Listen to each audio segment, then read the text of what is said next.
In this section of creating leveled materials, we're taking a look at a tool called Diffit. Now, like in all the other videos, if you haven't already signed up for an account, make sure you sign up for an account first, and you can feel free to use your jpsny.org account to sign up for your teacher account.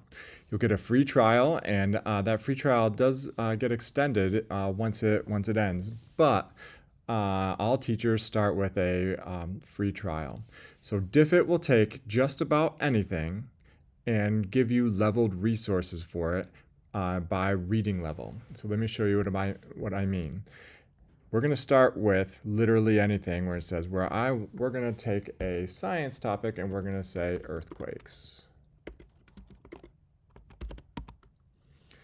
And just below, we can align it to some standards. I'm not going to do that now, but I'm going to say I want earthquakes, and I'm going to actually make it a little bit more specific. Causes of earthquakes, 4th grade level, English, and I want it to be informational text. Now what I'm going to ask it to do is generate some resources for me. It will create, what it's doing now is it's finding and creating a leveled reading on the causes of earthquakes, along with a couple of images and then a few other things. Let me show you what those things are. So it starts with images.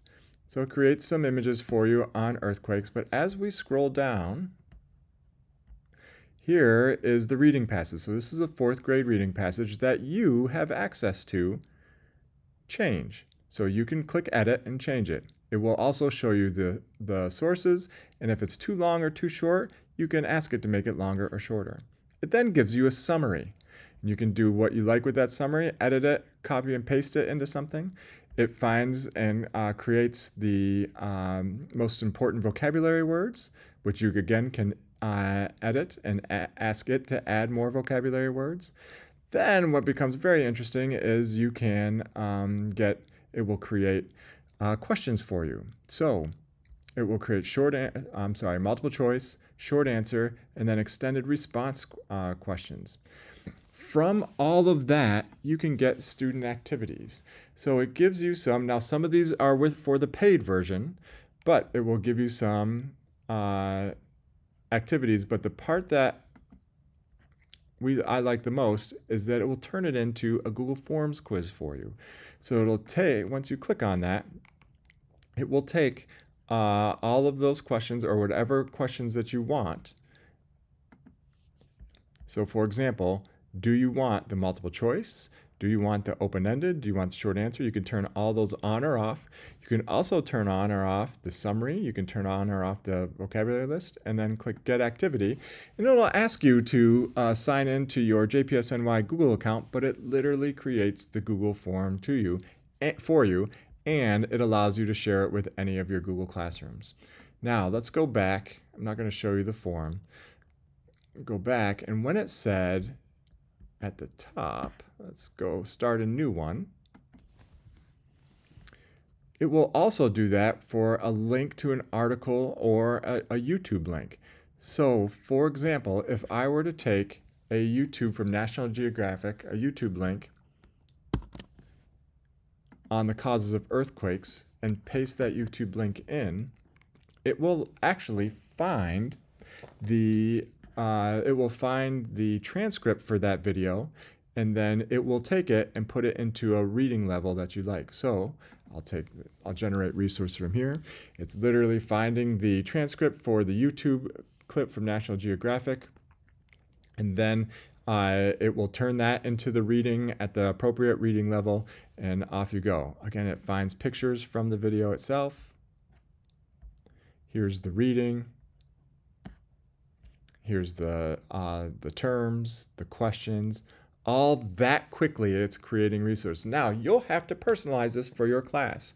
You'll have to say, well, we didn't really talk about this and make changes, but it is at least getting you started. So much like all of the other tools that you'll see, It's not going to be perfect, but it will get you a start. It'll take a large chunk of the time that you used to spend creating these materials and create them for you, or create most of them for you. I also want to point out, if I click Start New again, that any of those PDFs that you have sitting on your computer that you use for class, let's take those and you can attach them up to 40,000 words on the free version, up to 40,000 words. You can upload that PDF and say, attach whatever you create to the science standards or history or ELA standards, and please make it in a grade level and a language that my students can understand. So let's imagine that you have a PDF. Now you can take that PDF, drop it in here 1, 2, or 3 times and create multiple reading levels for your classes and multiple sets of questions for your students, so that you can now chunk your students by the ability level. And you can also make the content that you regularly provide to your students accessible to all of your students. So Diffit is a great tool to do just that, differentiate. So enjoy this tool. It's a great tool. Lots of folks around the district are using it and really enjoy that. Okay, thanks.